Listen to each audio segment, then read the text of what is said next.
ಗುತ್ತಿಗೆದಾರ ಸಚಿನ್ ಆತ್ಮಹತ್ಯೆಯ ಕೇಸ್ ತನಿಖೆ ಚುರುಕಾಗಿದೆ. ಟೆಕ್ನಿಕಲ್ ಸಾಕ್ಷ್ಯಗಳನ್ನು ಕಳುಹಿಸಿ ಎಫ್ಎಸ್ಎಲ್ಗೆ ಕಳಿಸಿದ್ದಾರೆ ಸಿಐಡಿ ಅಧಿಕಾರಿಗಳು ಅನ್ನೋದರ ಡೀಟೇಲ್ ಸಿಗ್ತಾ ಇದೆ. ಸ್ಥಳೀಯ ಪೊಲೀಸರ ತನಿಖೆಯ ರಿಪೋರ್ಟ್ ಪಡೆದುಕೊಂಡಿದೆ ಟೀಮ್. ಸಚಿನ್ ಆತ್ಮಹತ್ಯೆಗೂ ಮುನ್ನ ಎಲ್ಲೆಲ್ಲಿ ಹೋಗಿದ್ರು, ಖರ್ಗೆ ಆಪ್ತ ಸೇರಿ 8 ಮಂದಿ ಜೊತೆಗೆ ಸಚಿನ್ಗೆ ಇರೋ ಸಂಬಂಧ ಏನು? ಡಿವೈಎಸ್ಪಿ ಪಿ ಸುಲೇಮಾನ್ ತಹಶೀಲ್ದಾರ್ ನೇತೃತ್ವದಲ್ಲಿ ತನಿಖೆ ಆರಂಭಗೊಂಡಿದೆ. ಸದ್ಯ ಕುಟುಂಬಸ್ಥರಿಂದ ಹೇಳಿಕೆಯನ್ನ ದಾಖಲಿಸಿಕೊಂಡಿದ್ದಾರೆ ಸಿಐಡಿ ಅಧಿಕಾರಿಗಳು. ಸಹಜವಾಗಿ ಸಚಿನ್ ಅವರ ಕುಟುಂಬಸ್ಥರು ಹೇಳೋ ಪ್ರಕಾರ ಸಿಐಡಿ ಮೇಲೆ ನಂಬಿಕೆ ಇಲ್ಲ, ಸಿಬಿಐ ತನಿಖೆ ಆಗಬೇಕು, ಆ ನಿಟ್ಟಿನಲ್ಲೂ ಕೂಡ ಒತ್ತಾಯ ಮಾಡ್ತೀವಿ ಎಂದಿದ್ದಾರೆ. ಬಟ್ ಈಗ ಮೊದಲ ಹಂತವಾಗಿ ಸಿಐಡಿ ಅಧಿಕಾರಿಗಳು ತನಿಖೆಯನ್ನ ಆರಂಭಿಸಿದ್ದಾರೆ. ನಿನ್ನೆ ಅವರ ಕುಟುಂಬಸ್ಥರ ಹೇಳಿಕೆಯನ್ನ ಪಡೆದುಕೊಂಡ್ರು. ಬಟ್ ಬಹಳ ಗೊಂದಲಗಳಿದೆ. ಸಚಿನ್ ಗುತ್ತಿಗೆದಾರ ಅಲ್ಲ ಅನ್ನುವಂಥದ್ದು ಗುತ್ತಿಗೆದಾರ ಸಂಘದವರೇ ಹೇಳ್ತಿದ್ದಾರೆ. ಹಾಗಾದ್ರೆ ಇವರಿಗೂ ಪ್ರಿಯಾಂಕ್ ಖರ್ಗೆ ಅವರ ಆಪ್ತರಿಗೂ ಏನ್ ಸಂಬಂಧ? ಯಾಕಾಗಿ ಹಣದ ವ್ಯವಹಾರ ಆಯಿತು? ಹೇಗೆ ಟೆಂಡರ್ ಭರವಸೆ ನೀಡಲಾಗಿತ್ತು? ಹೀಗೆ ಹಲವು ಪ್ರಶ್ನೆಗಳಿದೆ. ಈ ಎಲ್ಲಾ ಪ್ರಶ್ನೆಗಳಿಗೂ ಕೂಡ ಸಿಐಡಿ ಅಧಿಕಾರಿಗಳ ತನಿಖೆಯಿಂದಲೇ ಉತ್ತರ ಸಿಗಬೇಕಾಗಿದೆ. ಈ ಬಗ್ಗೆ ಮತ್ತಷ್ಟು ಡೀಟೇಲ್ಸ್ ಅನ್ನ ಕೊಡ್ತಾ ಹೋಗ್ತಾರೆ ನಮ್ಮ ಪ್ರತಿನಿಧಿ ನಾಗರಾಜ್ ಅಪ್ಪಸಂದ್ರ ನೇರ ಸಂಪರ್ಕದಲ್ಲಿ ಜಾಯ್ನ್ ಆಗ್ತಿದ್ದಾರೆ. ನಾಗರಾಜ್, ಹಲವು ಅನುಮಾನಗಳು.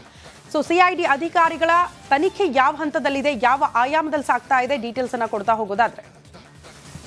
ಶ್ರುತಿ, ಏನು ಗುತ್ತಿಗೆದಾರ ಸಚಿನ್ ಆತ್ಮಹತ್ಯೆ ಪ್ರಕರಣಕ್ಕೆ ಸಂಬಂಧಿಸಿದಂತೆ ಸಿಐಡಿ ಅಧಿಕಾರಿಗಳು ತನಿಖೆಯನ್ನು ಚುರುಕುಗೊಳಿಸಿರ್ತಕ್ಕಂಥದ್ದು. ಏನು ಪ್ರಮುಖವಾಗಿ ಈ ಒಂದು ಪ್ರಕರಣ ರಾಜ್ಯ ರಾಜಕೀಯದಲ್ಲಿ ಸಾಕಷ್ಟು ಕೆಸರೆರಚಾಟಕ್ಕೆ ಕಾರಣ ಆಗ್ತಾ ಇದೆ. ಈ ಹಿನ್ನೆಲೆಯಲ್ಲಿ ಇದಕ್ಕೆ ಸಂಬಂಧಿಸಿದಂತೆ ಒಂದು ಪ್ರಾಥಮಿಕ ವರದಿಯನ್ನು ತ್ವರಿತವಾಗಿ ಕೊಡಿ ಅಂತೇಳಿ ತನಿಖಾಧಿಕಾರಿಗಳಿಗೆ ಸಿಐಡಿ ಎಡಿಜಿಪಿ BK ಸಿಂಗ್ ಸೂಚನೆಯನ್ನು ಕೊಟ್ಟಿರ್ತಕ್ಕಂಥದ್ದು. ಅದರಂತೆ ಏನು ನಿನ್ನೆ ಘಟನಾ ಸ್ಥಳಕ್ಕೆ ಹೋಗಿ ಸಿಐಡಿ ಅಧಿಕಾರಿಗಳು ಈಗಾಗಲೇ ಸಾಕಷ್ಟು ವಿಚಾರಗಳನ್ನು ಮತ್ತೆ ಮೊದಲಿಗೆ ಪ್ರಾಥಮಿಕವಾಗಿ ಏನು ಒಂದು ಪೊಲೀಸ್ ಠಾಣೆಯಲ್ಲಿ ಪ್ರಕರಣ ದಾಖಲಾಗಿತ್ತು ಅಲ್ಲಿಂದ ಒಂದು ಮಾಹಿತಿಯನ್ನು ಪಡೆದುಕೊಂಡಿರ್ತಕ್ಕಂಥದ್ದು. ಜೊತೆಗೆ ಏನು ಈಗಾಗಲೇ ಸ್ಥಳೀಯ ಪೊಲೀಸರು ಸಂಗ್ರಹಿಸಿದ್ರು ಟೆಕ್ನಿಕಲ್ ಸಾಕ್ಷ್ಯಗಳು, ಜೊತೆಗೆ ಸಿಐಡಿ ಅಧಿಕಾರಿಗಳು ಸಂಗ್ರಹಿಸಿರ್ತಕ್ಕಂಥ ಟೆಕ್ನಿಕಲ್ ಸಾಕ್ಷ್ಯಗಳನ್ನು FSLಗೆ ಕಳಿಸ್ಕೊಟ್ಟಿರ್ತಕ್ಕಂಥದ್ದು. ಇದರಲ್ಲಿ ಪ್ರಮುಖವಾಗಿ ಆತ್ಮಹತ್ಯೆಗೂ ಮುನ್ನ ಸಚಿನ್ ಯಾರ್ಯಾರ ಜೊತೆ ಸಂಪರ್ಕದಲ್ಲಿದ್ದರು ಮತ್ತು ಅವರ ವ್ಯವಹಾರಗಳೇನು, ಜೊತೆಗೆ ಏನು ಪ್ರಿಯಾಂಕರ್ಗೆ ಆಪ್ತರ ಜೊತೆಗೆ ಸಚಿನ್ಗಿದ್ದಂಥ ನಂಟು ಎಂಥದ್ದು, ವ್ಯವಹಾರ ಏನು, ಈ ಎಲ್ಲ ಮಾಹಿತಿಗಳನ್ನು ಕಲೆ ಹಾಕ್ತಾ ಇರ್ತಕ್ಕಂಥದ್ದು. ಇವುಗಳನ್ನು ಕಲೆ ಹಾಕಿದ ಬಳಿಕ ಯಾಕೆ ಈ ಒಂದು ಘಟನೆ ಆಯಿತು, ಆತ್ಮಹತ್ಯೆ ಆಯಿತು ಅನ್ನೋದ್ರ ಬಗ್ಗೆ ಒಂದು ಪ್ರಾಥಮಿಕ ವರದಿಯನ್ನು ಕೊಡೋದಕ್ಕೆ ಸಿಐಡಿ ಅಧಿಕಾರಿಗಳು ರೆಡಿ ಆಗಿರ್ತಕ್ಕಂಥದ್ದು. ಅದರ ಭಾಗವಾಗಿ ತನಿಖೆಯನ್ನು ಸದ್ಯಕ್ಕೆ ಚುರುಕುಗೊಳಿಸಿರ್ತಕ್ಕಂಥದ್ದು. ಶ್ರುತಿ. ಓಕೆ ನಾಗರಾಜ್, ಧನ್ಯವಾದಗಳು ತಮ್ಮೆಲ್ಲ ಮಾಹಿತಿಗೆ.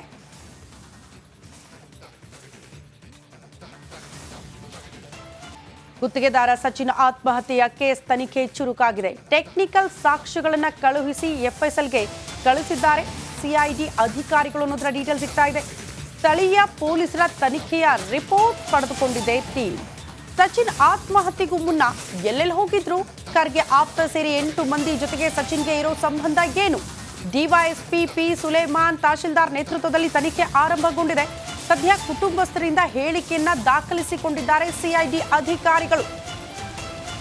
ಸಹಜವಾಗಿ ಸಚಿನ್ ಅವರ ಕುಟುಂಬಸ್ಥರು ಹೇಳೋ ಪ್ರಕಾರ ಸಿಐಡಿ ಮೇಲೆ ನಂಬಿಕೆ ಇಲ್ಲ, ಸಿಬಿಐ ತನಿಖೆ ಆಗಬೇಕು, ಆ ನಿಟ್ಟಿನಲ್ಲೂ ಕೂಡ ಒತ್ತಾಯ ಮಾಡ್ತೀವಿ ಎಂದಿದ್ದಾರೆ. ಬಟ್ ಈಗ ಮೊದಲ ಹಂತವಾಗಿ ಸಿಐಡಿ ಅಧಿಕಾರಿಗಳು ತನಿಖೆಯನ್ನ ಆರಂಭಿಸಿದ್ದಾರೆ. ನಿನ್ನೆ ಅವರ ಕುಟುಂಬಸ್ಥರ ಹೇಳಿಕೆಯನ್ನ ಪಡೆದುಕೊಂಡ್ರು. ಬಟ್ ಬಹಳ ಗೊಂದಲಗಳಿದೆ. ಸಚಿನ್ ಗುತ್ತಿಗೆದಾರ ಅಲ್ಲ ಅನ್ನುವಂಥದ್ದು ಗುತ್ತಿಗೆದಾರ ಸಂಘದವರೇ ಹೇಳ್ತಿದ್ದಾರೆ. ಹಾಗಾದ್ರೆ ಇವರಿಗೂ ಪ್ರಿಯಾಂಕ್ ಖರ್ಗೆ ಅವರ ಆಪ್ತರಿಗೂ ಏನ್ ಸಂಬಂಧ? ಯಾಕಾಗಿ ಹಣದ ವ್ಯವಹಾರ ಆಯಿತು? ಹೇಗೆ ಟೆಂಡರ್ ಭರವಸೆ ನೀಡಲಾಗಿತ್ತು? ಹೀಗೆ ಹಲವು ಪ್ರಶ್ನೆಗಳಿದೆ. ಈ ಎಲ್ಲಾ ಪ್ರಶ್ನೆಗಳಿಗೂ ಕೂಡ ಸಿಐಡಿ ಅಧಿಕಾರಿಗಳ ತನಿಖೆಯಿಂದಲೇ ಉತ್ತರ ಸಿಗಬೇಕಾಗಿದೆ. ಈ ಬಗ್ಗೆ ಮತ್ತಷ್ಟು ಡೀಟೇಲ್ಸ್ ಅನ್ನ ಕೊಡ್ತಾ ಹೋಗ್ತಾರೆ ನಮ್ಮ ಪ್ರತಿನಿಧಿ ನಾಗರಾಜ್ ಅಪ್ಪಸಂದ್ರ ನೇರ ಸಂಪರ್ಕದಲ್ಲಿ ಜಾಯ್ನ್ ಆಗ್ತಿದ್ದಾರೆ. ನಾಗರಾಜ್, ಹಲವು ಅನುಮಾನಗಳು. ಸೊ ಸಿಐಡಿ ಅಧಿಕಾರಿಗಳ ತನಿಖೆ ಯಾವ ಹಂತದಲ್ಲಿದೆ, ಯಾವ ಆಯಾಮದಲ್ಲಿ ಸಾಗ್ತಾ ಇದೆ, ಡೀಟೇಲ್ಸ್ ಅನ್ನ ಕೊಡ್ತಾ ಹೋಗೋದಾದ್ರೆ? ಶ್ರುತಿ, ಏನು ಗುತ್ತಿಗೆದಾರ ಸಚಿನ್ ಆತ್ಮಹತ್ಯೆ ಪ್ರಕರಣಕ್ಕೆ ಸಂಬಂಧಿಸಿದಂತೆ ಸಿಐಡಿ ಅಧಿಕಾರಿಗಳು ತನಿಖೆಯನ್ನು ಚುರುಕುಗೊಳಿಸಿರ್ತಕ್ಕಂಥದ್ದು. ಏನು ಪ್ರಮುಖವಾಗಿ ಈ ಒಂದು ಪ್ರಕರಣ ರಾಜ್ಯ ರಾಜಕೀಯದಲ್ಲಿ ಸಾಕಷ್ಟು ಕೆಸರೆರಚಾಟಕ್ಕೆ ಕಾರಣ ಆಗ್ತಾ ಇದೆ. ಈ ಹಿನ್ನೆಲೆಯಲ್ಲಿ ಇದಕ್ಕೆ ಸಂಬಂಧಿಸಿದಂತೆ ಒಂದು ಪ್ರಾಥಮಿಕ ವರದಿಯನ್ನು ತ್ವರಿತವಾಗಿ ಕೊಡಿ ಅಂತೇಳಿ ತನಿಖಾಧಿಕಾರಿಗಳಿಗೆ ಸಿಐಡಿ ಎಡಿಜಿಪಿ BK ಸಿಂಗ್ ಸೂಚನೆಯನ್ನು ಕೊಟ್ಟಿರ್ತಕ್ಕಂಥದ್ದು. ಅದರಂತೆ ಏನು ನಿನ್ನೆ ಘಟನಾ ಸ್ಥಳಕ್ಕೆ ಹೋಗಿ ಸಿಐಡಿ ಅಧಿಕಾರಿಗಳು ಈಗಾಗಲೇ ಸಾಕಷ್ಟು ವಿಚಾರಗಳನ್ನು ಮತ್ತೆ ಮೊದಲಿಗೆ ಪ್ರಾಥಮಿಕವಾಗಿ ಏನು ಒಂದು ಪೊಲೀಸ್ ಠಾಣೆಯಲ್ಲಿ ಪ್ರಕರಣ ದಾಖಲಾಗಿತ್ತು ಅಲ್ಲಿಂದ ಒಂದು ಮಾಹಿತಿಯನ್ನು ಪಡೆದುಕೊಂಡಿರ್ತಕ್ಕಂಥದ್ದು. ಜೊತೆಗೆ ಏನು ಈಗಾಗಲೇ ಸ್ಥಳೀಯ ಪೊಲೀಸರು ಸಂಗ್ರಹಿಸಿದ್ರು ಟೆಕ್ನಿಕಲ್ ಸಾಕ್ಷ್ಯಗಳು, ಜೊತೆಗೆ ಸಿಐಡಿ ಅಧಿಕಾರಿಗಳು ಸಂಗ್ರಹಿಸಿರ್ತಕ್ಕಂಥ ಟೆಕ್ನಿಕಲ್ ಸಾಕ್ಷ್ಯಗಳನ್ನು FSLಗೆ ಕಳಿಸ್ಕೊಟ್ಟಿರ್ತಕ್ಕಂಥದ್ದು. ಇದರಲ್ಲಿ ಪ್ರಮುಖವಾಗಿ ಆತ್ಮಹತ್ಯೆಗೂ ಮುನ್ನ ಸಚಿನ್ ಯಾರ್ಯಾರ ಜೊತೆ ಸಂಪರ್ಕದಲ್ಲಿದ್ದರು ಮತ್ತು ಅವರ ವ್ಯವಹಾರಗಳೇನು, ಜೊತೆಗೆ ಏನು ಪ್ರಿಯಾಂಕರ್ಗೆ ಆಪ್ತರ ಜೊತೆಗೆ ಸಚಿನ್ಗಿದ್ದಂಥ ನಂಟು ಎಂಥದ್ದು, ವ್ಯವಹಾರ ಏನು, ಈ ಎಲ್ಲ ಮಾಹಿತಿಗಳನ್ನು ಕಲೆ ಹಾಕ್ತಾ ಇರ್ತಕ್ಕಂಥದ್ದು. ಇವುಗಳನ್ನು ಕಲೆ ಹಾಕಿದ ಬಳಿಕ ಯಾಕೆ ಈ ಒಂದು ಘಟನೆ ಆಯಿತು, ಆತ್ಮಹತ್ಯೆ ಆಯಿತು ಅನ್ನೋದ್ರ ಬಗ್ಗೆ ಒಂದು ಪ್ರಾಥಮಿಕ ವರದಿಯನ್ನು ಕೊಡೋದಕ್ಕೆ CID ಅಧಿಕಾರಿಗಳು ರೆಡಿ ಆಗಿರ್ತಕ್ಕಂಥದ್ದು. ಅದರ ಭಾಗವಾಗಿ ತನಿಖೆಯನ್ನು ಸದ್ಯಕ್ಕೆ ಚುರುಕುಗೊಳಿಸಿರ್ತಕ್ಕಂಥದ್ದು. ಶ್ರುತಿ. ಓಕೆ ನಾಗರಾಜ್, ಧನ್ಯವಾದಗಳು ತಮ್ಮೆಲ್ಲ ಮಾಹಿತಿಗೆ.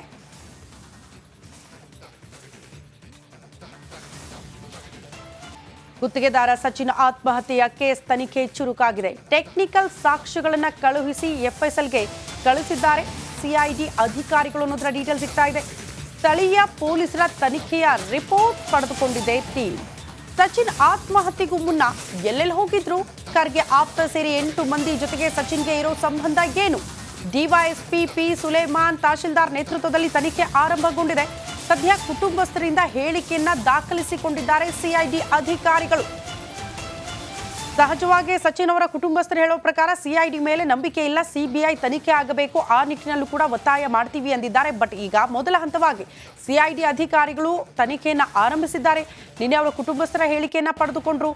ಬಟ್ ಬಹಳ ಗೊಂದಲಗಳಿದೆ. ಸಚಿನ್ ಗುತ್ತಿಗೆದಾರ ಅಲ್ಲ ಅನ್ನುವಂಥದ್ದು ಗುತ್ತಿಗೆದಾರ ಸಂಘದವರೇ ಹೇಳ್ತಿದ್ದಾರೆ.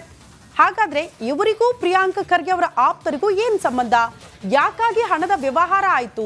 ಹೇಗೆ ಟೆಂಡರ್ ಭರವಸೆ ನೀಡಲಾಗಿತ್ತು? ಹೀಗೆ ಹಲವು ಪ್ರಶ್ನೆಗಳಿದೆ. ಈ ಎಲ್ಲಾ ಪ್ರಶ್ನೆಗಳಿಗೂ ಕೂಡ CID ಅಧಿಕಾರಿಗಳ ತನಿಖೆಯಿಂದಲೇ ಉತ್ತರ ಸಿಗಬೇಕಾಗಿದೆ.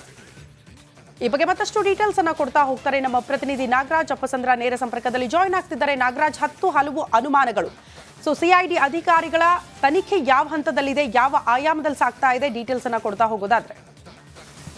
ಶ್ರುತಿ, ಏನು ಗುತ್ತಿಗೆದಾರ ಸಚಿನ್ ಆತ್ಮಹತ್ಯೆ ಪ್ರಕರಣಕ್ಕೆ ಸಂಬಂಧಿಸಿದಂತೆ CID ಅಧಿಕಾರಿಗಳು ತನಿಖೆಯನ್ನು ಚುರುಕುಗೊಳಿಸಿರ್ತಕ್ಕಂಥದ್ದು. ಏನು ಪ್ರಮುಖವಾಗಿ ಈ ಒಂದು ಪ್ರಕರಣ ರಾಜ್ಯ ರಾಜಕೀಯದಲ್ಲಿ ಸಾಕಷ್ಟು ಕೆಸರೆರಚಾಟಕ್ಕೆ ಕಾರಣ ಆಗ್ತಾ ಇದೆ. ಈ ಹಿನ್ನೆಲೆಯಲ್ಲಿ ಇದಕ್ಕೆ ಸಂಬಂಧಿಸಿದಂತೆ ಒಂದು ಪ್ರಾಥಮಿಕ ವರದಿಯನ್ನು ತ್ವರಿತವಾಗಿ ಕೊಡಿ ಅಂತೇಳಿ ತನಿಖಾಧಿಕಾರಿಗಳಿಗೆ CID ADGP BK ಸಿಂಗ್ ಸೂಚನೆಯನ್ನು ಕೊಟ್ಟಿರ್ತಕ್ಕಂಥದ್ದು. ಅದರಂತೆ ಏನು ನಿನ್ನೆ ಘಟನಾ ಸ್ಥಳಕ್ಕೆ ಹೋಗಿ CID ಅಧಿಕಾರಿಗಳು ಈಗಾಗಲೇ ಸಾಕಷ್ಟು ವಿಚಾರಗಳನ್ನು ಮತ್ತೆ ಮೊದಲಿಗೆ ಪ್ರಾಥಮಿಕವಾಗಿ ಏನು ಒಂದು ಪೊಲೀಸ್ ಠಾಣೆಯಲ್ಲಿ ಪ್ರಕರಣ ದಾಖಲಾಗಿತ್ತು ಅಲ್ಲಿಂದ ಒಂದು ಮಾಹಿತಿಯನ್ನು ಪಡೆದುಕೊಂಡಿರ್ತಕ್ಕಂಥದ್ದು. ಜೊತೆಗೆ ಏನು ಈಗಾಗಲೇ ಸ್ಥಳೀಯ ಪೊಲೀಸರು ಸಂಗ್ರಹಿಸಿದ್ರು ಟೆಕ್ನಿಕಲ್ ಸಾಕ್ಷ್ಯಗಳು, ಜೊತೆಗೆ CID ಅಧಿಕಾರಿಗಳು ಸಂಗ್ರಹಿಸಿರ್ತಕ್ಕಂಥ ಟೆಕ್ನಿಕಲ್ ಸಾಕ್ಷ್ಯಗಳನ್ನು FSLಗೆ ಕಳಿಸ್ಕೊಟ್ಟಿರ್ತಕ್ಕಂಥದ್ದು. ಇದರಲ್ಲಿ ಪ್ರಮುಖವಾಗಿ ಆತ್ಮಹತ್ಯೆಗೂ ಮುನ್ನ ಸಚಿನ್ ಯಾರ್ಯಾರ ಜೊತೆ ಸಂಪರ್ಕದಲ್ಲಿದ್ದರು ಮತ್ತು ಅವರ ವ್ಯವಹಾರಗಳೇನು, ಜೊತೆಗೆ ಏನು ಪ್ರಿಯಾಂಕರ್ಗೆ ಆಪ್ತರ ಜೊತೆಗೆ ಸಚಿನ್ಗಿದ್ದಂಥ ನಂಟು ಎಂಥದ್ದು, ವ್ಯವಹಾರ ಏನು, ಈ ಎಲ್ಲ ಮಾಹಿತಿಗಳನ್ನು ಕಲೆ ಹಾಕ್ತಾ ಇರ್ತಕ್ಕಂಥದ್ದು. ಇವುಗಳನ್ನು ಕಲೆ ಹಾಕಿದ ಬಳಿಕ ಯಾಕೆ ಈ ಒಂದು ಘಟನೆ ಆಯಿತು, ಆತ್ಮಹತ್ಯೆ ಆಯಿತು ಅನ್ನೋದ್ರ ಬಗ್ಗೆ ಒಂದು ಪ್ರಾಥಮಿಕ ವರದಿಯನ್ನು ಕೊಡೋದಕ್ಕೆ CID ಅಧಿಕಾರಿಗಳು ರೆಡಿ ಆಗಿರ್ತಕ್ಕಂಥದ್ದು. ಅದರ ಭಾಗವಾಗಿ ತನಿಖೆಯನ್ನು ಸದ್ಯಕ್ಕೆ ಚುರುಕುಗೊಳಿಸಿರ್ತಕ್ಕಂಥದ್ದು. ಶ್ರುತಿ. ಓಕೆ ನಾಗರಾಜ್, ಧನ್ಯವಾದಗಳು ತಮ್ಮೆಲ್ಲ ಮಾಹಿತಿಗೆ.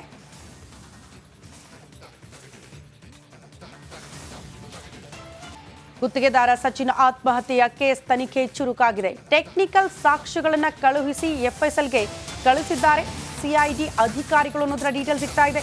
ಸ್ಥಳೀಯ ಪೊಲೀಸರ ತನಿಖೆಯ ರಿಪೋರ್ಟ್ ಪಡೆದುಕೊಂಡಿದೆ ಟೀಮ್. ಸಚಿನ್ ಆತ್ಮಹತ್ಯೆಗೂ ಮುನ್ನ ಎಲ್ಲೆಲ್ಲಿ ಹೋಗಿದ್ರು, ಖರ್ಗೆ ಆಪ್ತ ಸೇರಿ 8 ಮಂದಿ ಜೊತೆಗೆ ಸಚಿನ್ಗೆ ಇರೋ ಸಂಬಂಧ ಏನು? DYSP P ಸುಲೇಮಾನ್ ತಹಶೀಲ್ದಾರ್ ನೇತೃತ್ವದಲ್ಲಿ ತನಿಖೆ ಆರಂಭಗೊಂಡಿದೆ. ಸದ್ಯ ಕುಟುಂಬಸ್ಥರಿಂದ ಹೇಳಿಕೆಯನ್ನ ದಾಖಲಿಸಿಕೊಂಡಿದ್ದಾರೆ CID ಅಧಿಕಾರಿಗಳು. ಸಹಜವಾಗಿ ಸಚಿನ್ ಅವರ ಕುಟುಂಬಸ್ಥರು ಹೇಳೋ ಪ್ರಕಾರ CID ಮೇಲೆ ನಂಬಿಕೆ ಇಲ್ಲ, CBI ತನಿಖೆ ಆಗಬೇಕು, ಆ ನಿಟ್ಟಿನಲ್ಲೂ ಕೂಡ ಒತ್ತಾಯ ಮಾಡ್ತೀವಿ ಅಂದಿದ್ದಾರೆ. ಬಟ್ ಈಗ ಮೊದಲ ಹಂತವಾಗಿ CID ಅಧಿಕಾರಿಗಳು ತನಿಖೆಯನ್ನ ಆರಂಭಿಸಿದ್ದಾರೆ. ನಿನ್ನೆ ಅವರ ಕುಟುಂಬಸ್ಥರ ಹೇಳಿಕೆಯನ್ನ ಪಡೆದುಕೊಂಡ್ರು. ಬಟ್ ಬಹಳ ಗೊಂದಲಗಳಿದೆ. ಸಚಿನ್ ಗುತ್ತಿಗೆದಾರ ಅಲ್ಲ ಅನ್ನುವಂಥದ್ದು ಗುತ್ತಿಗೆದಾರ ಸಂಘದವರೇ ಹೇಳ್ತಿದ್ದಾರೆ. ಹಾಗಾದ್ರೆ ಇವರಿಗೂ ಪ್ರಿಯಾಂಕ್ ಖರ್ಗೆ ಅವರ ಆಪ್ತರಿಗೂ ಏನ್ ಸಂಬಂಧ? ಯಾಕಾಗಿ ಹಣದ ವ್ಯವಹಾರ ಆಯಿತು? ಹೇಗೆ ಟೆಂಡರ್ ಭರವಸೆ ನೀಡಲಾಗಿತ್ತು? ಹೀಗೆ ಹಲವು ಪ್ರಶ್ನೆಗಳಿದೆ. ಈ ಎಲ್ಲಾ ಪ್ರಶ್ನೆಗಳಿಗೂ ಕೂಡ CID ಅಧಿಕಾರಿಗಳ ತನಿಖೆಯಿಂದಲೇ ಉತ್ತರ ಸಿಗಬೇಕಾಗಿದೆ. ಈ ಬಗ್ಗೆ ಮತ್ತಷ್ಟು ಡೀಟೇಲ್ಸ್ ಅನ್ನ ಕೊಡ್ತಾ ಹೋಗ್ತಾರೆ ನಮ್ಮ ಪ್ರತಿನಿಧಿ ನಾಗರಾಜ್ ಅಪ್ಪಸಂದ್ರ ನೇರ ಸಂಪರ್ಕದಲ್ಲಿ ಜಾಯ್ನ್ ಆಗ್ತಿದ್ದಾರೆ. ನಾಗರಾಜ್, ಹಲವು ಅನುಮಾನಗಳು. ಸೊ CID ಅಧಿಕಾರಿಗಳ ತನಿಖೆ ಯಾವ ಹಂತದಲ್ಲಿದೆ, ಯಾವ ಆಯಾಮದಲ್ಲಿ ಸಾಗ್ತಾ ಇದೆ, ಡೀಟೇಲ್ಸ್ ಅನ್ನ ಕೊಡ್ತಾ ಹೋಗೋದಾದ್ರೆ. ಶ್ರುತಿ, ಏನು ಗುತ್ತಿಗೆದಾರ ಸಚಿನ್ ಆತ್ಮಹತ್ಯೆ ಪ್ರಕರಣಕ್ಕೆ ಸಂಬಂಧಿಸಿದಂತೆ CID ಅಧಿಕಾರಿಗಳು ತನಿಖೆಯನ್ನು ಚುರುಕುಗೊಳಿಸಿರ್ತಕ್ಕಂಥದ್ದು. ಏನು ಪ್ರಮುಖವಾಗಿ ಈ ಒಂದು ಪ್ರಕರಣ ರಾಜ್ಯ ರಾಜಕೀಯದಲ್ಲಿ ಸಾಕಷ್ಟು ಕೆಸರೆರಚಾಟಕ್ಕೆ ಕಾರಣ ಆಗ್ತಾ ಇದೆ. ಈ ಹಿನ್ನೆಲೆಯಲ್ಲಿ ಇದಕ್ಕೆ ಸಂಬಂಧಿಸಿದಂತೆ ಒಂದು ಪ್ರಾಥಮಿಕ ವರದಿಯನ್ನು ತ್ವರಿತವಾಗಿ ಕೊಡಿ ಅಂತೇಳಿ ತನಿಖಾಧಿಕಾರಿಗಳಿಗೆ CID ADGP BK ಸಿಂಗ್ ಸೂಚನೆಯನ್ನು ಕೊಟ್ಟಿರ್ತಕ್ಕಂಥದ್ದು. ಅದರಂತೆ ಏನು ನಿನ್ನೆ ಘಟನಾ ಸ್ಥಳಕ್ಕೆ ಹೋಗಿ CID ಅಧಿಕಾರಿಗಳು ಈಗಾಗಲೇ ಸಾಕಷ್ಟು ವಿಚಾರಗಳನ್ನು ಮತ್ತೆ ಮೊದಲಿಗೆ ಪ್ರಾಥಮಿಕವಾಗಿ ಏನು ಒಂದು ಪೊಲೀಸ್ ಠಾಣೆಯಲ್ಲಿ ಪ್ರಕರಣ ದಾಖಲಾಗಿತ್ತು ಅಲ್ಲಿಂದ ಒಂದು ಮಾಹಿತಿಯನ್ನು ಪಡೆದುಕೊಂಡಿರ್ತಕ್ಕಂಥದ್ದು. ಜೊತೆಗೆ ಏನು ಈಗಾಗಲೇ ಸ್ಥಳೀಯ ಪೊಲೀಸರು ಸಂಗ್ರಹಿಸಿದ್ರು ಟೆಕ್ನಿಕಲ್ ಸಾಕ್ಷ್ಯಗಳು, ಜೊತೆಗೆ CID ಅಧಿಕಾರಿಗಳು ಸಂಗ್ರಹಿಸಿರ್ತಕ್ಕಂಥ ಟೆಕ್ನಿಕಲ್ ಸಾಕ್ಷ್ಯಗಳನ್ನು FSLಗೆ ಕಳಿಸ್ಕೊಟ್ಟಿರ್ತಕ್ಕಂಥದ್ದು. ಇದರಲ್ಲಿ ಪ್ರಮುಖವಾಗಿ ಆತ್ಮಹತ್ಯೆಗೂ ಮುನ್ನ ಸಚಿನ್ ಯಾರ್ಯಾರ ಜೊತೆ ಸಂಪರ್ಕದಲ್ಲಿದ್ದರು ಮತ್ತು ಅವರ ವ್ಯವಹಾರಗಳೇನು, ಜೊತೆಗೆ ಏನು ಪ್ರಿಯಾಂಕರ್ಗೆ ಆಪ್ತರ ಜೊತೆಗೆ ಸಚಿನ್ಗಿದ್ದಂಥ ನಂಟು ಎಂಥದ್ದು, ವ್ಯವಹಾರ ಏನು, ಈ ಎಲ್ಲ ಮಾಹಿತಿಗಳನ್ನು ಕಲೆ ಹಾಕ್ತಾ ಇರ್ತಕ್ಕಂಥದ್ದು. ಇವುಗಳನ್ನು ಕಲೆ ಹಾಕಿದ ಬಳಿಕ ಯಾಕೆ ಈ ಒಂದು ಘಟನೆ ಆಯಿತು, ಆತ್ಮಹತ್ಯೆ ಆಯಿತು ಅನ್ನೋದ್ರ ಬಗ್ಗೆ ಒಂದು ಪ್ರಾಥಮಿಕ ವರದಿಯನ್ನು ಕೊಡೋದಕ್ಕೆ CID ಅಧಿಕಾರಿಗಳು ರೆಡಿ ಆಗಿರ್ತಕ್ಕಂಥದ್ದು. ಅದರ ಭಾಗವಾಗಿ ತನಿಖೆಯನ್ನು ಸದ್ಯಕ್ಕೆ ಚುರುಕುಗೊಳಿಸಿರ್ತಕ್ಕಂಥದ್ದು. ಶ್ರುತಿ. ಓಕೆ ನಾಗರಾಜ್, ಧನ್ಯವಾದಗಳು ತಮ್ಮೆಲ್ಲ ಮಾಹಿತಿಗೆ.